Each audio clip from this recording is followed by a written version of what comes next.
Alô, atenção aqui seus beta testers. Você já parou para pensar por que o fanservice, aquele conteúdo criado para te agradar visualmente, ele funciona tão bem, monetariamente falando, né, principalmente aqui?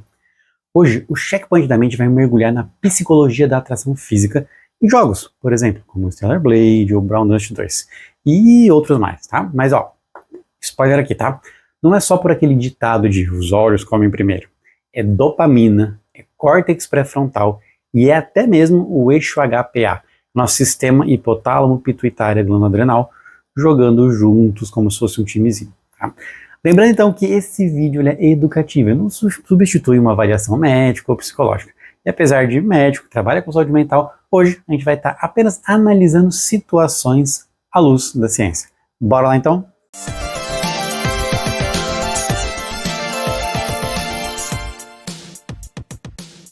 Imagina ligar o console ou teu PCzinho e nos primeiros segundos de uma gameplay os seus olhos encherem, grudarem naquele personagem com um design marcante, com curvas, com cores, com textura pensada ali especialmente para te hipnotizar.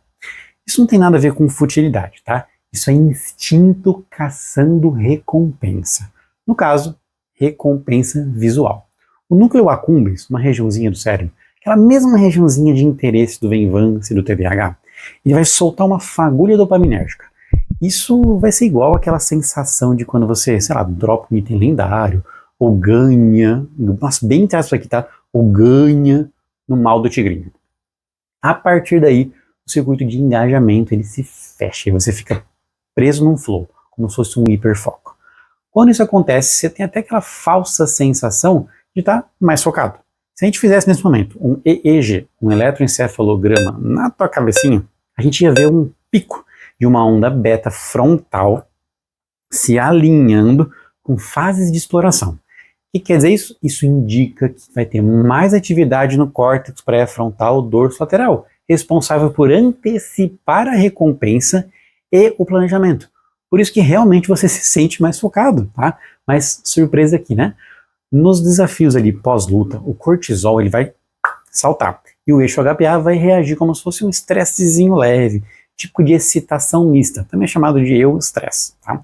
Resultado, atração visual, turboalimenta, motivação ao sucesso, ao êxito e a, pasme ninguém, né? Recompensa final. Antes de continuar, deixa eu fazer uma perguntinha de respiro aqui, tá? Só para você absorver. Qual personagem que te prendeu pelo olhar, mas que se manteve no jogo quando a tua motivação para continuar foi lá para as cucuias? Agora, voltando. Vamos ao lore que alimenta esse apelo, tá?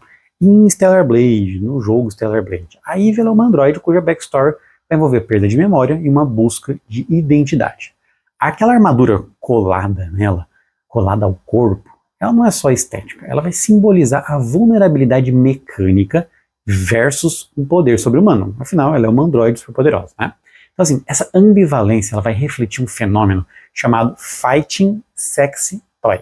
Ou seja, a força mais a erotização vão gerar uma dissonância que o cérebro resolve com mais atenção.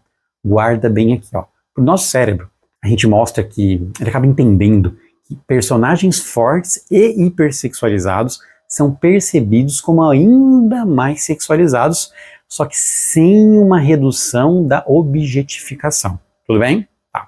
Vamos para outro exemplo então. No Brown Dust 2, a maioria daquelas personagens rotuladas como waifu, né, personagens femininas idealizadas, o sistema ele é um sistema que trabalha isso com um sistema de gacha.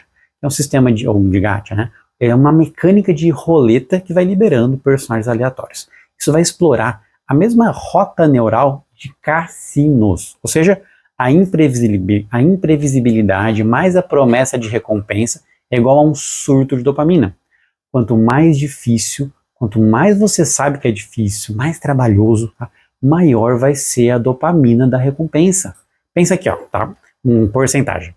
A chance de sucesso de 1% te dá milhões vezes mais de dopamina do que uma chance de 90% de sucesso.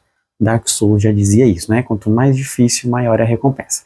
Mas, enfim, quando essa promessa dopaminérgica de recompensa ela tem uma embalagem visualmente sedutora, o pool, a ação de rolar a roleta, né, e aqui tem que falar roleta mesmo, né, porque realmente é um cassino nesses gatos, isso tudo faz com que se vire, né, um ritual quase pavloviano.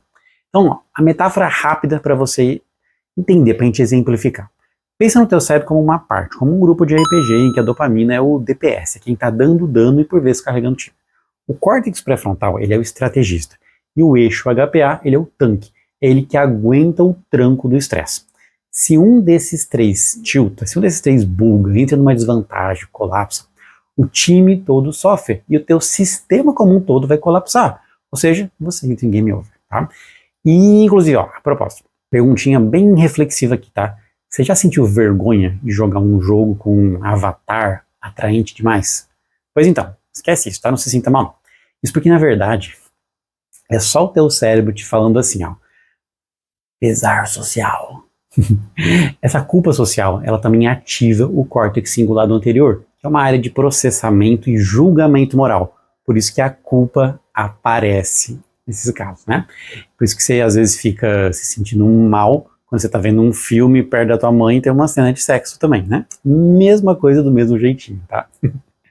Enfim, um deep dive na neurociência agora. 3 pontos importantes para você entender. Vamos um pouquinho mais a fundo, tá? Começando sobre a dopamina, que foi o nosso primeiro item que a gente falou ali, né? Então, tem muito estudo, inclusive de recente, né, de 2024, que vai mostrar que essa dopamina, ela constrói atratores comportamentais. São zonas mentais para onde os pensamentos vão convergir quando há previsão de recompensa. Ou seja, quanto mais sexy for o estímulo, maior a inclinação desse atrator, mais você acaba se jogando para lá. Sobre outros pontos. Córtex pré-frontal medial. Tá? O TMS, a estimulação magnética transcraniana. Putz, amor, desculpa, grava de novo. TMS. Vou gravar. Sobre o córtex pré-frontal medial. O TMS, a estimulação magnética transcraniana. Essa área, ela muda a nossa rota, na verdade, a nossa nota de beleza atribuída aos rostos, tá? Ou seja, o jogo com uma câmera próxima do personagem pode acabar modulando quanto você vê, quando você sente esse efeito. Sobre o eixo HPA. Os picos de cortisol moderados, eles vão aumentar a nossa vigilância, tá? Exagerando ali. Muitas vezes, quando é exagerado, acaba minando o nosso libido e o prazer. Então, os games que vão encontrar uma zona ótima de excitação, ao balancear desafio e sensualidade, vão prender mais e vão ter mais sucesso, né? Entendendo isso, me responde aqui, ó. Se a física de peito, sei lá, de jingle physics, né, que é aquela simulação realista de balanço, se ela fosse removida, você pararia de jogar? Pensa aí, depois você me responde lá embaixo, tá? E vamos adiante. Porque até para isso a gente consegue entender um pouquinho mais. Por exemplo, você sabe o que é o dopamine clock, nosso relógio de dopamina? Ele é uma função do nosso cérebro que media e regula a dopamina. Os neurônios dopaminérgicos, eles vão prever não só quão boa é uma recompensa, quão boa é essa recompensa, mas quando que ela vai aparecer, quando que você vai se alimentar dela. Por isso que o cooldown ali, um tempo de recarga, né, de habilidade da tua cabeça, ele é estrategicamente colocado após alguma cutscene sensual, podendo inclusive ampliar a expectativa e o prazer quando você volta no controle. Mas aqui, ó, a gente tem um conflito bem ético, tá? Vamos olhar para uma polêmica mais real, tá? Para a gente entender isso. Vira e mexe a gente vê algum jogo por aí entrando nessa polêmica, nessa guerra cultural, quando um patch novo sai que melhora a física de peito, de bunda e traz debate sobre objetificação, certo? Nessa hora os devs, os desenvolvedores, eles sempre vão falar assim, né? É para adulto jogar, por isso que a gente fez isso. Mas ainda assim algumas pessoas, geralmente alguns jornalistas e ativistas, né? Eles vão expressar um descontentamento. Eles expressaram, né? Isso é super comum a gente ver por aí, tá? Então assim, tirando um grupo específico dessa guerra cultural woke, as pessoas elas se sentem, na verdade elas sentem com esse tipo de questão um deslocamento com essa mudança, que vai simular a realidade física do corpo humano.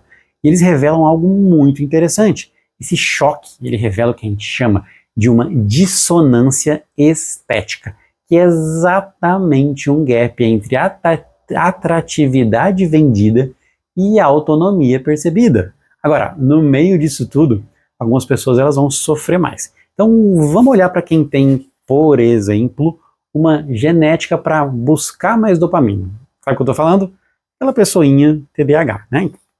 Geneticamente TDAH, que nasceu TDAH, né? Aquela pessoa neurodivergente. Então vamos pensar na Júlia. Ela tem 24 anos, ela foi diagnosticada de TDAH predominantemente desatento. Ela não tinha nenhum interesse nesses joguinhos de cassino, joguinho de gacha, né?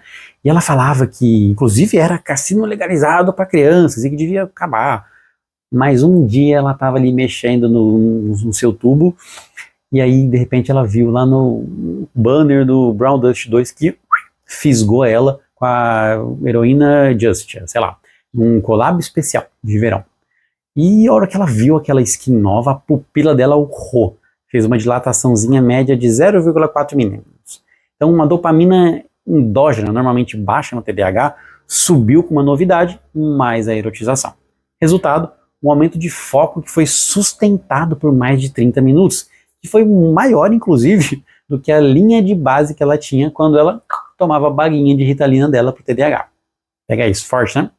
Pois bem, tudo isso para você entender que se você achava que sexualização te distraía, errado você não tá, mas agora você entende também que te empodera de dopamina nesse mesmo tempo, tá? No fim do jogo, então, entender essa neurociência ajuda você, criador ou jogador, a reconhecer quando que você está sendo bufado ou quando está sendo manipulado, né? Quando a sua carteira está sendo manipulada. E se você sente culpa, lembre-se, tá? Atração é mecanismo evolutivo, mas o consumo consciente é uma habilidade aprendida. Beleza? Pegou? E assim a gente encerra por aqui. O seu checkpoint ele foi registrado, seu cérebro bufado, e a gente se vê no próximo vídeo para o seu próximo patch mental.